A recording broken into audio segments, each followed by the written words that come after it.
Ya sabía que eran multi-2, no sea que se metieron al congreso de mastozoología. Bueno, eso es interés por la ciencia.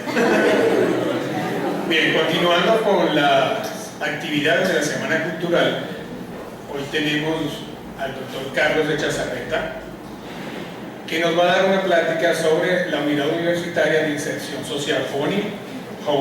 No sé si ustedes ya llegaron a ir, habían planes de ir, pero les quedan 4.100 no sé cuántas horas para que en esas horas pues puedan ir de lo que le queda de carrera. Bien, ¿quién es el doctor Carlos de Chazarreta? Fue profesor e investigador de la Facultad de Medicina Veterinaria y Zootecnia de la Universidad Autónoma de Yucatán desde 1980 al 91. No nacíamos todavía, ¿verdad? Realizó estudios de medicina veterinaria y zootecnia en la Facultad de la Universidad de Yucatán, es decir, ahí mismo donde ustedes están sentados, él también una vez fue estudiante. Realizó su maestría en ciencias en la Universidad de Cardiff, Gran Bretaña, en 1988. Tiene un diplomado en administración y evaluación de proyectos en la Universidad de Edimburgo, Escocia, en 1991. Un doctorado en la Universidad de Gales, Gran Bretaña, 1993. Es evaluador de proyectos de investigación de la Fundación Internacional de la Ciencia de Suecia y del Programa de Fortalecimiento de la Calidad de Instituciones Educativas de la Secretaría de Educación Pública. Participó en el desarrollo de estudios de factibilidad para evaluar los resultados de aprendizaje en la educación superior realizado por la Organización para la Cooperación y el Desarrollo Económico, AELO-OCDE 2009 al 2011. En la administración universitaria se desarrolló como jefe del Departamento de Agricultura, ahí donde yo también estoy, y jefe de la unidad de posgrado e investigación en la Facultad de Medicina Veterinaria y Zootecnia. De hecho, él fue mi primer contacto con esta universidad cuando yo entré a la maestría de apicultura.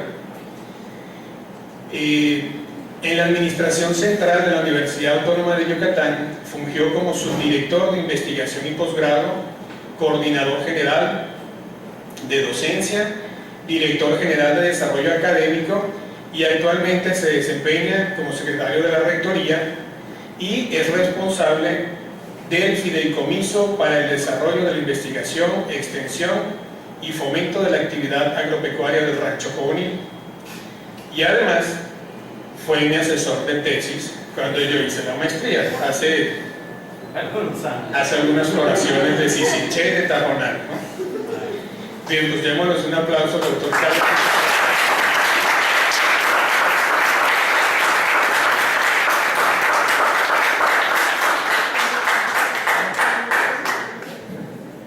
Gracias, buen día.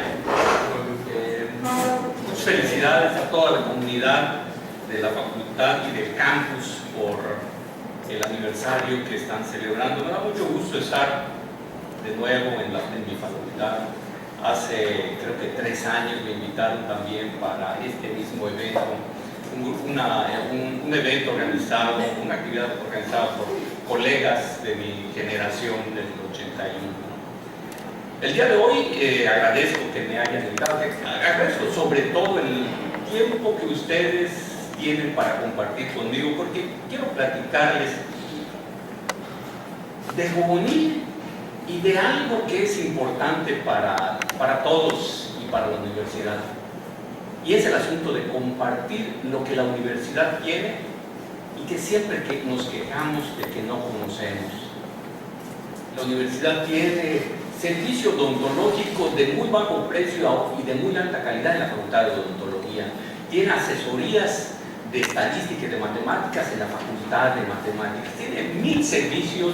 Tiene el servicio de los climatólogos, de los químicos, tiene a juvenil, pero poca gente conoce de todas estas cosas que la universidad tiene. Radio Universidad y la oportunidad de que ustedes vayan y hagan una entrevista, un programa sobre lo que les guste de su carrera o sobre alguna afición y mil cosas que tiene nuestra universidad, porque es una universidad que está creciendo. Somos, quizá ustedes saben, más de 25,000 personas en la Universidad Autónoma de Yucatán. Bueno, lo de hoy es Jobonil. Jobonil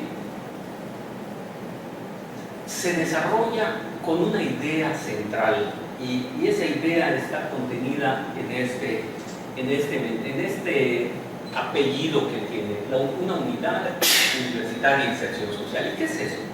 La universidad desde hace algunos años desarrolló una propuesta que es ir más allá de su compromiso de desarrollar a los profesionales en todos los campos del conocimiento, ¿no? Y ese compromiso es trabajar con la sociedad de alguna manera, como se nos ocurra. Ya hay 1000 formas en las cuales profesores y estudiantes de las facultades interactúan con la sociedad. Puede ser a través de atraer, como en este ejemplo, atraer a la población a lo que hacemos y mostrarles y enseñarles lo que sabemos del cuidado del ambiente, del cuidado de los animales, de nuestra salud, de las ciencias, de la astronomía, de las matemáticas. Puede ser a través de llevar lo que nosotros hacemos y sabemos a otras comunidades, como el ejemplo de que quizás algunos de ustedes hayan participado en proyectos de servicio social, en proyectos de asistencia en los cuales se va a las comunidades a dar atención de salud animal, etc. Un espacio también en donde los estudiantes vayan a trabajar y desarrollen sus capacidades, pero también un espacio en donde tengamos la oportunidad de que gente de diversos sectores de la sociedad, productores, interesados en algún tema, tengan oportunidad de acercarse a lo que la universidad sabe, compartir el conocimiento a través de cursos, de diplomados, etc. Esto en conjunto hace la idea de que es una unidad universitaria de inserción social. Tenemos varias. Jobonil es una. Aquí en el sur de la ciudad hay otra que se llama San Luis, unidad la UAIS San Luis, que está dedicada a la salud materno-infantil, tercera edad, nutrición, etc., ¿no? Es prácticamente una clínica en la que se trabaja con la población abierta, ¿no? Tuvimos una en Izamal, trabajó muchos años, se cerró. Hay un trabajo en Tizimín también, en el campus que la universidad tiene en Tizimín. Los muchachos y maestros de la Facultad de Enfermería en Tizimín tienen una unidad de atención a la salud que salen a las comunidades, etc. Esta es la idea de la unidad de inserción social, ¿no? ¿Y cómo funciona en el caso de Jobonil? Vamos a ir platicando. En primer lugar, ¿dónde está Jobonil? ¿Cómo llegamos a Jobonil? ¿Quién de ustedes ha ido a Jobonil? Que levante la mano. 1, 2, no sé qué maestro, 3, 4, 5, 6. Bueno, Jobonil es un lugar que no está muy lejos. En hora 40 minutos ustedes llegan a Jobonil.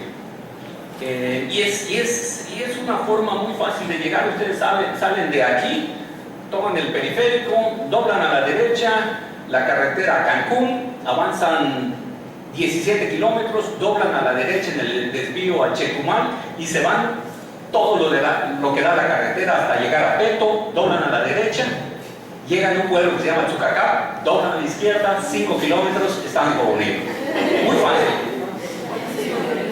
¿Se lo aprendieron? Es muy fácil, y es muy fácil localizarlo, no lo pierden. Una vez que salen de Chucacá, ustedes toman la carretera antigua a Chetumal y se encuentran con esta pared, una pared muy grande que no se pierde, un muro pintado, y aquí está Jobonil, ¿no?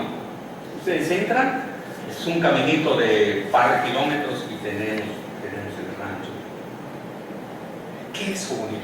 ¿De dónde viene el nombre? Jobonil es una palabra maya asociada a las abejas nativas.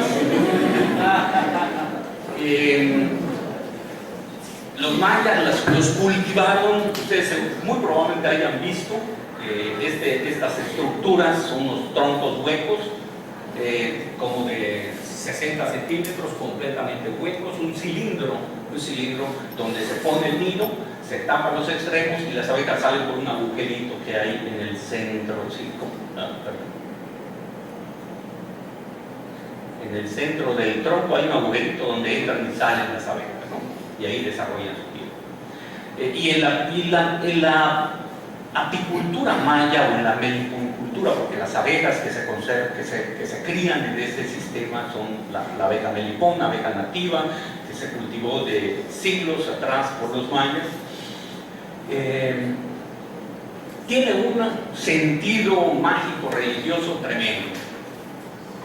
Y a Jobonil es el nombre del patrono de los apicultores o los melicultores de las abejas, es parte de los dioses mayas de las abejas, y es el nombre que por alguna razón le dieron a un sitio en el cual se desarrolló posteriormente el rancho que actualmente tenemos. ¿Cómo es? ¿En dónde está Jobonil? Jobonil está en una parte, en una transición en donde termina y esto es muy bonito ver, donde termina la planicie. Literalmente ustedes se paran aquí junto a esta reja, ven plano, limpio, y de repente se levanta la sierrita. Muy bonito, serán 35, 40 metros, pero ustedes suben y van a estar en el punto más alto de la península de Yucatán quizás, ¿no? Y es muy bonito ver cómo está la geografía y disfrutar de la biodiversidad tan importante que hay en Jobonil. Hace algunos años tuvimos un proyecto estudiando y muestreando las abejas nativas silvestres que hay, muchas, 180, 200 especies diversas de abejas, y muestreamos en todo el estado, en 15 puntos, desde el Cuyo, Celestún, Jobonil y puntos intermedios, y encontramos que Jobonil era el lugar con mayor diversidad de abejas. Muy probablemente ocurra lo mismo con otras especies, con plantas, con otros insectos, con mamíferos, etc., ¿no? Pero es un lugar de importancia biológica, sin lugar a dudas, ¿no? ¿Cómo es la historia? En ese sitio, en esa área llamada Jobonil, una familia se establece, empieza a criar ganado, empieza a construir espacios para vivir. De hecho, estas fotografías son literalmente de las primeras familias, no de las primeras, de los herederos del rancho. En el rancho encontramos, producto de esta larga historia del asentamiento humano, encontramos un cementerio que, según los antropólogos, es probable que sea de la época de la colonia. Encontramos también vestigios mayas. Otra vez, según los antropólogos, tenemos aquí un buen número de cimientos de estructuras mayas. Tenemos una estructura maya muy bien preservada que se ha salvado de ser saqueada. Se lleven las piedras para hacer caminos y construcciones, porque muy inteligentemente un árbol se creció encima, lo abrazó y no deja que las piedras se vayan, ¿no? Esta estructura es muy bonita, muy bien conservada, gracias a este árbol, ¿no? Y encontramos varios de estas estructuras que son agujeros hechos a mano para la recolección de agua y la conservación. Y así tenemos muchas estructuras, algunas de ellas en la parte alta, donde parece haber un mirador maya, del asentamiento maya, construido específicamente en el punto más alto para observar algo, el cielo, el suelo. El rancho ha tenido una historia de, como muchos ranchos, de crecer y de comprimirse, ¿no? Lo que tenemos actualmente es esta superficie amarilla, que tiene la universidad, pero en algunos momentos de su historia el rancho ocupaba todo esto más del doble de lo que ahora es, ¿no? Sin embargo, es una superficie importante lo que ahora tenemos. ¿Y cómo es que lo tenemos? Cuando empieza la historia de la vocación ganadera del rancho con sus propietarios y después expropiadas por el gobernador en los 80 para hacer un programa de cría de vaquillas, dárselas a los productores lecheros, vaquillas de buena calidad, con un programa, una estrategia de mejoramiento genético, darle vaquillas a los productores, cuando haya cría las devolvían, y es un programa muy interesante que vivió varios años, pero que desafortunadamente, como frecuentemente ocurre, los programas tienen una vida, tienen éxito y después desaparecen. Y el rancho, después de varios años trabajando de esta manera, cerró el programa, cerró el ciclo y dejó de usarse para la cría del ganado, y estuvo así por muchos años, hasta que en el 94 el gobernador entra en pláticas con el director de aquí de la Facultad de Veterinaria, que era el doctor Raúl Godoy, y le dice: oye, tenemos este rancho que la verdad no nos sirve, está abandonado, ¿será que los de veterinaria puedan hacer algo con él? ¿Lo quieres? Te lo doy. Y entonces se hace un acuerdo, un comodato, esto es, nos los prestan. El rancho lo tenemos prestado con un acta notarial, pero es un préstamo por 50 años, para que hagamos en él lo que querramos, ¿no? Y nos los dan, lo que nos entregan son 1.300 hectáreas, que son el casco, la casa, 2 o 3 casitas que habían de paja, una construcción derrumbándose que era un sitio de colecta de laboratorio para analizar el semen con el cual se cruzaban las vaquillas, etc. Bastante deteriorado, ¿no? Unos corrales. Y para poder planear el desarrollo de Jobonil y organizar el trabajo, se genera una estrategia, un organismo que se llama el Fideicomiso Jobonil, que es un grupo que administra, en donde está el secretario de Desarrollo Rural, está el secretario de Finanzas, hay un banco que administra la propiedad, y estamos nosotros los miembros de la universidad para decir qué en términos técnicos queremos hacer, ¿no? ¿Qué ha hecho la universidad en este primer periodo? Si ustedes se dan cuenta, de 1996, que nos dieron, 94, 96, han pasado ya más de 20 años. ¿Qué hemos hecho en Jobonil? ¿Para qué le ha servido a Jobonil a la universidad? Y lo que hemos hecho es que en estos primeros 20 años, el director de la Facultad de Veterinaria dijo: bueno, pues lo primero es que vayan los profesores y los estudiantes a Jobonil, a hacer prácticas, a hacer estudios diversos, tesis, y creemos ahí un sitio de extensión. Y con el tiempo empezó a surgir otra idea, que era una vocación nueva que le encontramos, que era el asunto del turismo de naturaleza, una idea que apenas empezaba. ¿Y qué fue lo que se hizo? Como les decía, primero Jobonil estaba lleno de estudiantes, siempre lleno de estudiantes de veterinaria, dándole seguimiento a los estudios de nutrición. Principalmente el director en esa época era nutriólogo, entonces había nutriólogos por todas partes, y Jobonil tenía un montón, ¿no? Con muchísimos experimentos con excretas de aves, cerdos en la engorda del ganado, muchísimos estudios sobre nutrición. Si ustedes se dan cuenta, había un énfasis importante en la cría del ganado con especies vegetales y con subproductos de otras industrias, ¿no? Había un énfasis tremendo, gran cantidad de estudiantes de maestría y de licenciatura y de maestría. Se establece aquí un grupo de ingleses que por muchos años apoyó el desarrollo de laboratorios, bibliotecas e infraestructura, con el doctor Preston y más de 20, 30 investigadores británicos que desarrollan la infraestructura de la facultad, y con ellos se hacen muchos de estos trabajos, ¿no? Empiezan también los biólogos, ya era un grupo importante en la facultad, y empiezan a hacer estudios sobre venado, también sobre abejas, fauna y flora. Aquí se desarrolla, eso es para recordarme que en Juvenil desarrolla su tesis de doctorado la doctora Silvia Hernández, con el estudio de la población, la diversidad de los ratones de campo.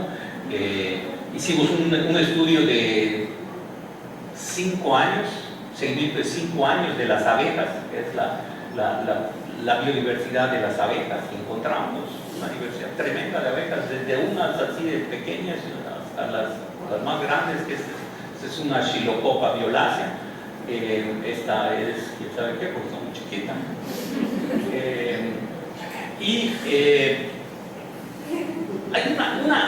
Hay un boom en Jobonil de estudios sobre fauna y flora. Los biólogos con los estudios de los pájaros, y todo esto va generando tesis, va generando libros, va generando reportes y va generando nuevas vocaciones. A raíz de los estudios que hacen los profesores, pues nuevos estudiantes se van enamorando de lo que hace el profesor y dicen, no, yo voy a hacer la maestría en ornitología, no, yo en apicultura, y viene Xavier, y yo en esto, y yo en esto.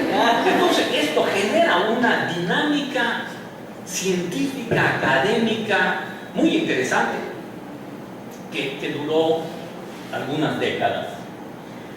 Jobonil también servía como un espacio estratégico para el desarrollo de servicios sociales. Esto es, Jobonil es un lugar en donde es bonito ir, hay unas palapas, pero lo interesante es que Jobonil está ubicado en un área de alta marginación. Los municipios que están alrededor tienen comunidades de alta y muy alta marginación. Esto es, en términos de educación, salud, alimentación, sus niveles son muy bajos. Entonces iban estudiantes en grupos grandes los fines de semana para ayudar en aspectos de salud, de higiene, de apoyo en las tareas de los niños, de enseñarle a las señoras aspectos de higiene en la cocina, etc., ¿no? Y Jobonil era el lugar donde dormían y comían estos estudiantes, era una base de trabajo, ¿no? que aún sigue funcionando de esa manera. En el aspecto de vinculación social, se atendía en forma importante, como les decía, a todas estas comunidades aledañas. Es también Jobonil un sitio importante de enseñanza-aprendizaje, porque tenemos ahí los sistemas biológicos. Hace un momento el profesor me comentaba, estamos estudiando el suelo. ¿Cuál es la dinámica del suelo en Jobonil? Es un asunto importante. Tenemos un proyecto, tenemos profesores de la UNAM que cada año vienen y están trabajando en Jobonil como sitio de muestreo. Tenemos a gente de otros países que vienen a Jobonil y lo usan como sitio de aprendizaje, ¿no? Y algunos profesores, este es uno de los profesores que más visita recientemente el rancho con sus alumnos, el profesor Luis.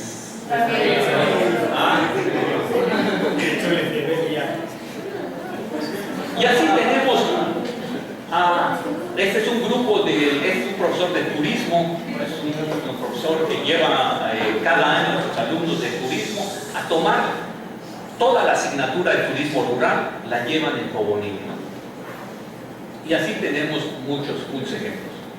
En este periodo, estas 2 décadas, Jobonil empezó a desarrollar, necesitamos comida en Jobonil y empezamos a desarrollar y establecer algunos actos y algunos sistemas de producción para que se sostengan el rancho, que tenían doble propósito, ¿no? Propósito productivo, tener comida, gallina, huevo, carne de cerdo, de cabra, leche, etc. Pero también servía como objeto de estudio de los estudiantes. Y se establecieron hatos de borregos, de cabras, de conejos, caballos, gallina de postura, cerdo pelón, abejas, etc., ¿no?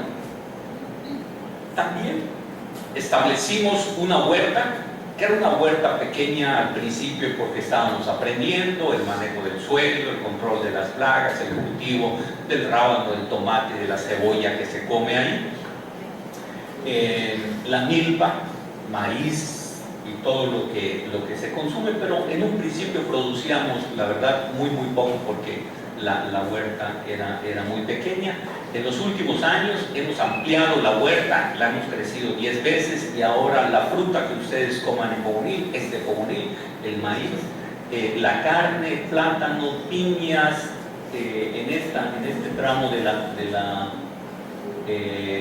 la huerta tenemos sembrado papaya, chiles, berenjenas y ustedes saben, en la producción agrícola, cuando hay berenjena comemos todos los días berenjena, ¿no? Cuando hay calabaza, helado de calabaza, sopa de calabaza, dulce de calabaza, refresco de calabaza, así es, ¿no?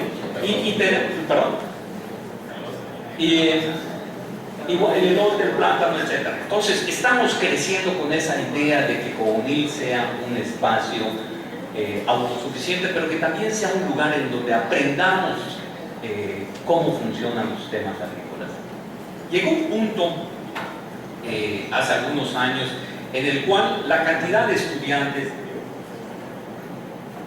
que asistía a Cogonil y los días que algunos profesores pasaban en Cogonil hacían que las 3 palapas que habían sean insuficientes. Yo recuerdo haber ido a muestrear las abejas y había un grupo de estudiantes, ya habían ocupado las palapas y teníamos que colgar las hamacas en un tinglado, sin paredes, porque no había espacio. Entonces empezamos a platicar cuál sería la mejor estrategia para aumentar la capacidad de hospedaje de Cogonil. Si era construyendo casas convencionales, bloques y techos, o hacer más palapas. Y la idea se inclinó hacia mantener el ambiente de Cogonil como ese espacio rural. Y más allá que solamente llamar a alguien que construya palapas, hubo un grupo de investigadores que empezó a estudiar la construcción. Y hay ahorita un conocimiento, libros producidos sobre la construcción, las ideas que hay detrás de la construcción y de la orientación de la Casa Maya. Y con eso ya hay un importante programa de rescate sobre todo del conocimiento que hay en las estrategias constructivas de la Casa Maya. No solo de las estructuras que la componen, cómo se llama cada una de los postes en maya y cuáles son las especies vegetales para cada uno de estas maderas, sino por qué esa madera, por qué el guano, por qué cada 5 hojas de guano se amarran y después son otras 5 y se pone una vara. Y si ustedes tienen la oportunidad de visitar Cogonil, es casi obligatoria sentarse en una palapa y escuchar una conferencia de 40 minutos, 1 hora. Quien la da es un antropólogo, Santos. A Santos le decimos Santos versión corta.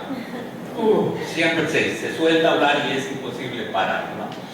Pero hay una mística en la construcción de la Casa Maya muy bonita que es importante que la escuchen, porque sale uno con otra idea completamente, ¿no? ¿Qué otras cosas hemos hecho en Cogonil en los años recientes, ¿no? Se ha trabajado con grupos de antropólogos en la localización y exploración de cuevas. ¿Qué hay dentro? Primero buscar las cuevas en los cerros, en todas partes de Cogonil, 1.300 hectáreas, es un terreno grande. Hay la gente que trabaja en Cogonil son gente que ha vivido siempre ahí y conocen. Entonces, eso nos ha ayudado mucho. En las cuevas han trabajado mucho los antropólogos buscando cerámica que probablemente documenta el uso de las cuevas como habitación o como sitio de guardarse en la época de la guerra de castas, y hay toda una idea detrás de eso. Hay residuos de cadáveres de animales que probablemente predadores grandes llevaron a sus presas y ahí anidan, etc. Hay un estudio muy grande, además de todo lo místico de las cuevas, de las formas que forman las rocas, que si tiene la forma de la Virgen de Guadalupe o de Luis Miguel, el perfil de Luis Miguel, etc., ¿no? Y que hay otra vez una plática y una visita a las cuevas muy bonita que nos dan los antropólogos, ¿no? Junto con ello se ha estado rescatando estos vestigios arqueológicos precolombinos, ¿no? Entre ellos los altunes, los espacios en donde se conservaba el agua. Ya más recientemente, en el 2007, nos decidimos a buscar dinero para soportar algo que estaba creciendo, y esta era la idea del proyecto de turismo de naturaleza, ¿no? Ya Pogonil se convertía en un sitio más allá de trabajo, en un sitio donde podíamos ir un fin de semana a montar caballo, a subir el cerro, a montar bicicleta, a caminar y a correr, ¿no? Entonces se le dio un proyecto a la Comisión Nacional Forestal con 4 vertientes: desarrollo de educación ambiental, cultura maya, producción sustentable y turismo de aventura. Y nos dieron un fondo, un dinero muy pequeño, pero nos sirvió para comprar unas bicicletas, unas sillas de montar y algunos elementos, con la idea de recibir gente, promover a Pogonil y recibir a gente que vaya a descansar a Pogonil, que vaya a montar a caballo y suba al cerro, que visite las cuevas, las aguadas que hay en el cerro, camine en el monte y se tope con una cantidad de pájaros y de mamíferos que no tenemos oportunidad en otros sitios, ¿no? Y a partir de esto hemos ido construyendo esta nueva vocación del rancho, ¿no? En este proyecto de turismo de naturaleza se construyó algo que le llamamos la plaza de desafíos, una serie de juegos complicados en donde van los estudiantes, se forman grupos y los hacemos pasar a hacer algunos ejercicios complicados, ¿no? Pasar a través de todo el equipo, tiene que pasar por la llanta, ¿no? A ver cómo subimos a todos por la llanta, o bajo una llanta en un poste y vamos a ver cómo como un anillo aquí en el poste, cómo la subimos, ¿no? Y hay una plaza de competencia y se hace una competencia muy bonita, ¿no? Y se hace a partir de esto una camaradería en los equipos que asisten muy bonita. Y todavía la usan, esto tiene ya 10 años, en 2007, y todavía funciona muy bien, y tenemos grupos que los representantes estudiantiles, voy a llevar mi grupo, y se lo llevan y se entretienen muy bien. Tenemos algunas bicicletas, igual algunos caballos, ¿no? Cada vez estamos tratando de entrenar más caballos para que sean usados como para el recreo. Y es curioso que una de las poblaciones que más éxito han tenido, que se ha reproducido mejor, son los caballos. Tenemos una cantidad importante, vendemos caballos, vendemos cerdo pelón, vendemos gallinas, vendemos huevo, vendemos el excedente de la producción, lo traemos a veces para vender. Una de las últimas cosas que hemos descubierto, entre comillas, es la belleza de Pogonil en la noche. El cielo oscuro de Pogonil, según el maestro de astronomía que hay en la Facultad de Matemáticas, dice que es especial. Y lo hemos probado. Pasar la noche en Pogonil con la fogata y empezar a entrar a la medianoche es bonito, con un par de trabajadores que les encanta contar historias. Algunos de ustedes conocen a Frangel, y yo no sé de dónde sacan.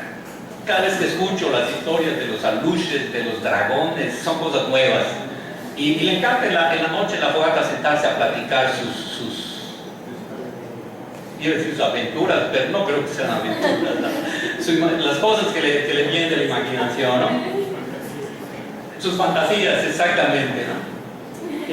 Pero lo bonito es esperar a que llegue la medianoche y subir a un lugar que le llamamos el mirador, instalar algunos telescopios y estar acompañado de gente que sabe observar el cielo. Y tenemos expertos en ello en la universidad. Tenemos un profesor de astronomía y tenemos un club entre la Facultad de Matemáticas y de Ingeniería, que se llama el Club de Astronomía de la Universidad, que nos ayuda. Y cuando llevamos alguna visita que quiere hacer esto, salen fascinados, ¿no? Llevamos un proyector, se les muestra. Ustedes ven, hay aplicaciones para los teléfonos donde pueden ustedes ver las estrellas y saber que aquí está Orión o está Marte por acá. Pero el asunto es no solo verlo en el teléfono, es verlo y que el profesor te cuente la historia, cómo estas galaxias y planetas se desarrollan y la historia de Prometeo peleando con el otro, y etcétera, ¿no? Y después dice, bueno, aquí está, y ver las estrellas, ¿no? En un cielo oscuro, como hay pocos en la península de Yucatán, ¿no? Entonces, esto es un elemento que le ha agregado un valor turístico interesante a Jobonil, que en pocas ocasiones tenemos oportunidad de observar. Jobonil, en esta construcción que les decía hace un momento de las casas, pasó de tener 3 palapas, 3 casitas en donde cabían 4 o 5 personas en cada una, a tener 20 palapas en donde podemos alojar hasta 100 personas. En una noche podemos darles alimentación, atención, hospedaje. Entonces se ha convertido en un lugar realmente atractivo para ellos. Pero nos faltaba un sitio que no sea una palapa, un sitio en donde podamos, un salón como este, en donde podamos hacer una actividad como esta, proyectar, tener sonido, tener aire acondicionado, tener iluminación, un sitio de trabajo que realmente nos permita cierta comodidad y facilitar. Y teníamos lo que fue un laboratorio muy chiquito, que es esta estructura, se estaba cayendo, cuando nos las dieron estaba llena de basura, el techo ya está.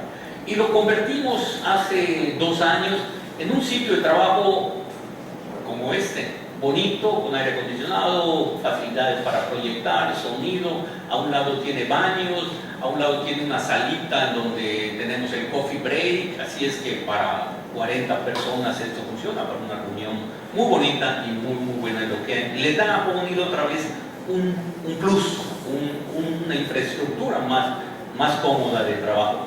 Ahorita Jobonil, pues, no me cae. En el último año recibimos a 2,000 visitas a lo largo del año, entre estudiantes de todas las facultades, estudiantes de otras escuelas de diversos niveles, primaria, kinder, universidades. Recibimos grupos de trabajo, recibimos a gente que va a tomar cursos. A fin de cuentas tenemos entre 1,500 2,000 visitas al año, ¿no? Lo que ya le da a Jobonil cierta visibilidad, ¿no? Ya con esto desarrollado, en el 2015, que es cuando más o menos me encargan del trabajo de Jobonil, decidimos empezar a replantear cuál es la función de Jobonil en la universidad. Y esto porque también la investigación, los proyectos de investigación de los profesores que asistían, iba en decremento, las visitas también, etc. Y nos dimos cuenta que Jobonil sigue siendo un espacio vigente, como le demuestran proyectos de investigación que siguen realizándose, ¿no? Tigrillo, en fin, para recordar, hay un profesor de antropología que tiene un proyecto para darle seguimiento a lo que pasa con un cadáver en el monte.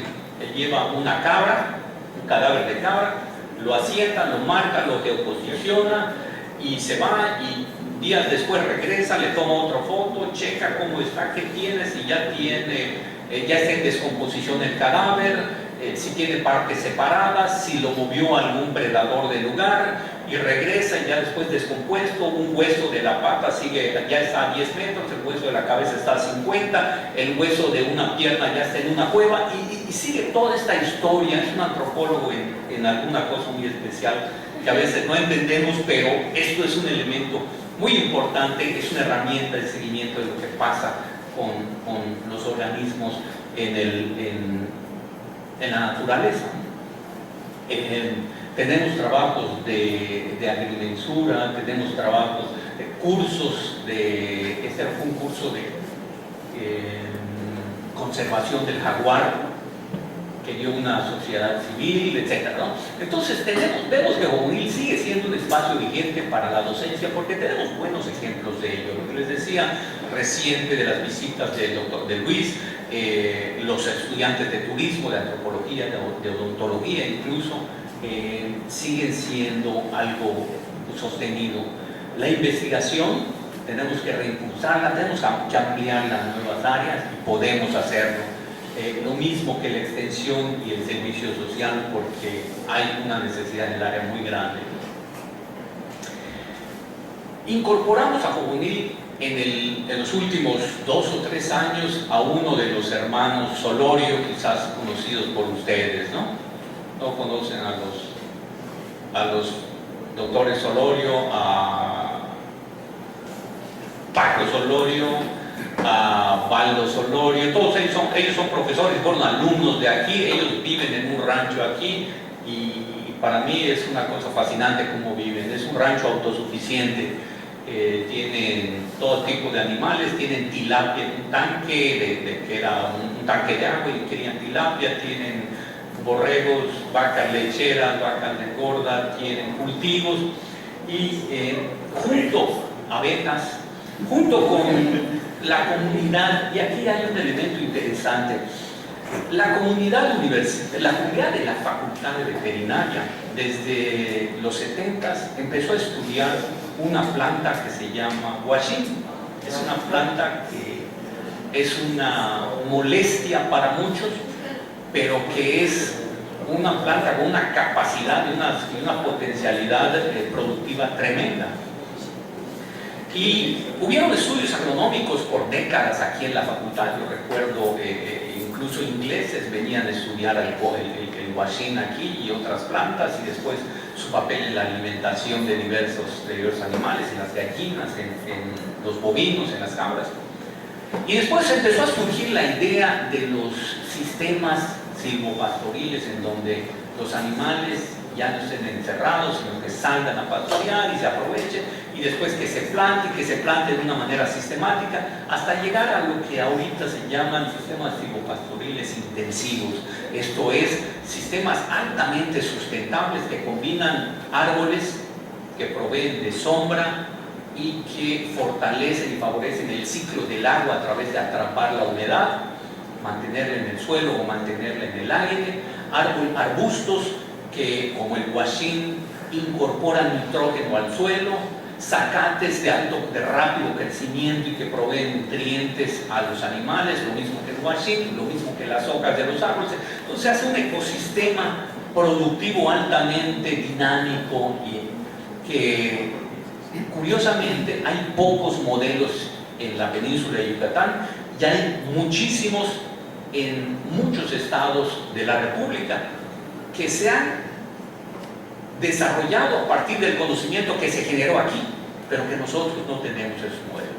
Entonces, se ha generado la propuesta para que establezcamos estos modelos ahí en Cogonil, y estamos en la gestión de los recursos, de dinero, porque se requiere dinero para todo, y lo que les comentaba, estos funciona más o menos de esta manera: callejones de zacate, callejones de cogonil, callejones de árboles, y los animales tienen alimento suficiente, tienen condiciones de sombra, de humedad, que les permite no solo crecer y engordar de una manera mejor, sino que la calidad de la leche y de la carne es diferente, el comportamiento de los animales es diferente, etc. Estos sistemas tienen muchas ventajas, ¿no? Y eso es todo conocimiento generado aquí en la facultad.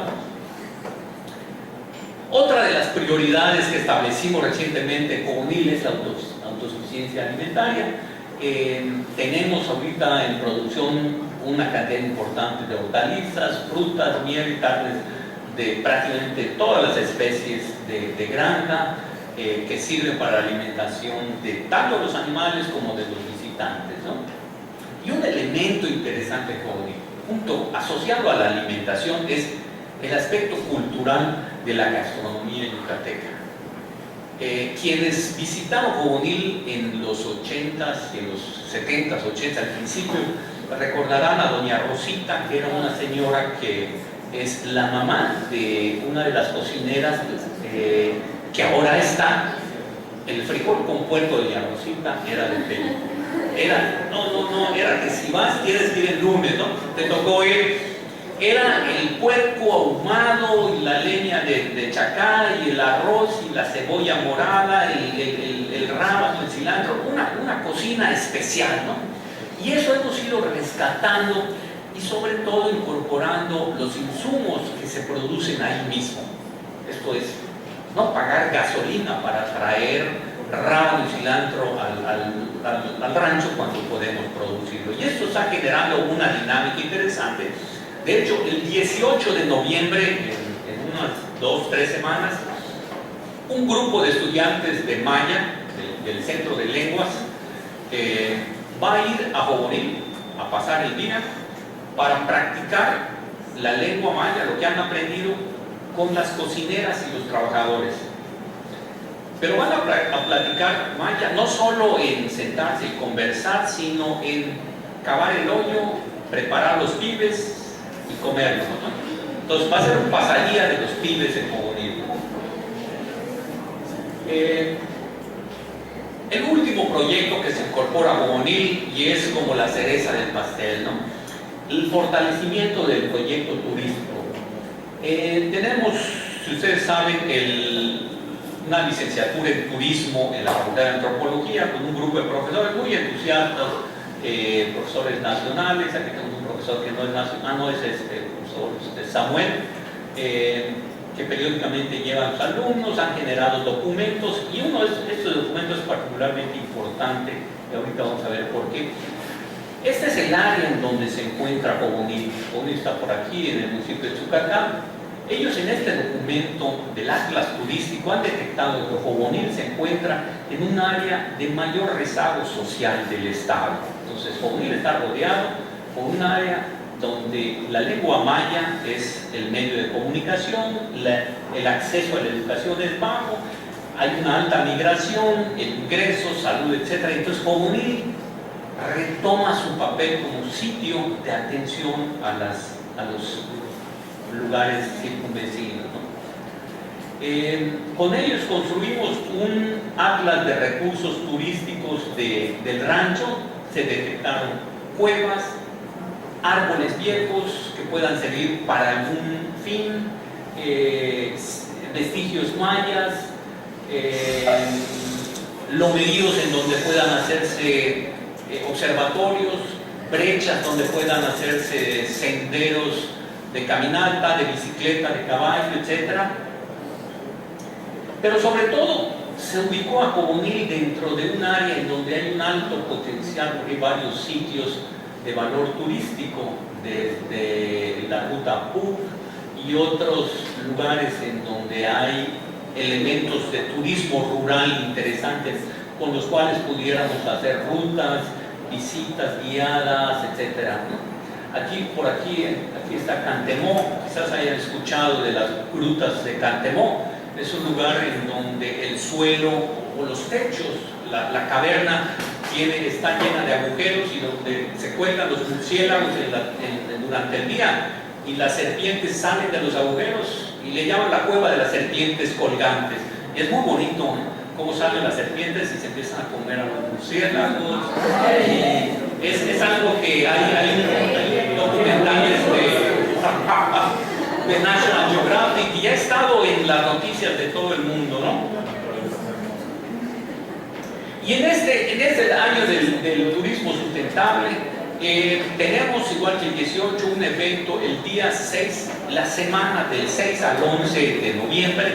Vamos a tener este congreso para orientarlo al turismo rural. Tendremos a los profesores, estudiantes, investigadores en Jogonil, en un congreso en Jogonil, el cuarto congreso, pero el primero de esta serie de 4 que se hace en un sitio rural. Siempre ha habido un congreso, los 3 anteriores han sido congresos de turismo rural en el Hotel Hyatt o en el Hotel Fiesta Americana, ¿no?, o en la sede tal. Ahorita va a ser, en este año nosotros lo estamos organizando en el rancho de Jogonil. Y bueno, esto es uno de nuestros valores más grandes del rancho, la gente de ahí, la gente que vive en Jogonil y que conoce Jogonil. Con esto yo concluyo, y no sin antes hacer una invitación. Les digo, no es muy lejos, no es muy caro pasar la noche en Jogonil, y Jogonil tiene la gran posibilidad de que ustedes vayan como estudiantes a hacer algo de la escuela, pero también quien quiera ir el fin de semana con su familia avisa al contador. Tenemos, si ustedes ponen Fogonil en Google, va a aparecer la página de el Face, el teléfono del contador. Reservamos y como en un hotel, no voy tal día, llego tal hora, voy a comer, a cenar, quiero montar caballo, dar una vuelta en bicicleta y bañarme en la piscina. Y bueno, cuesta tanto. Y puede ir uno y reservar una palabra y tener una experiencia familiar muy bonita, que a veces es difícil esa vida, tener ese acercamiento a un rancho de una manera tan flexible. Muchas gracias por compartir su tiempo conmigo.